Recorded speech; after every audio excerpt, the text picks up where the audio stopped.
It's a beautiful day with me, Master Hans Kua. Ito po ang horoscope for Tuesday, June 17. Para sa mga pinanganak ng Year of the Rat, stay hydrated.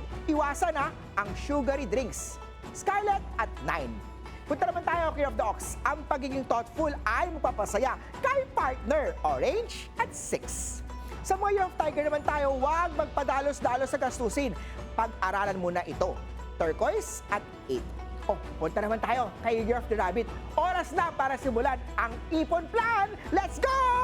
Brown at 7. Kay Year of the Dragon naman, be confident at gamitin yan sa tamang paraan. Indigo at 4. Sa mga Year of the Snake naman tayo, ang pagiging strategic mo sa trabaho equals to success! Platinum at 2. Sa mga pinanganak ng Year of the Horse, maging bukas sa bagong experience kasama si partner, Olive at 5. Ito naman, kay of the Sheep, mag-ingat sa mga chismis sa trabaho. Be professional tayo, Russet at 9. Sa mga monkey naman tayo, iresolba na ang problema kay partner sa mahinahong pag-uusap, Teal at 6. Kay Rooster naman tayo, eat well at rest well, Mustard at 3.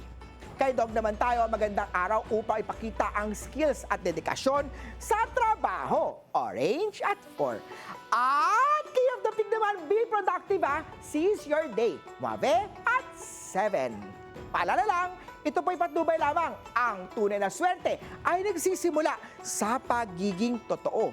Abangan ang horoscope of the day araw-araw dito lang po sa It's a Beautiful Day with me, Master Hans Kua.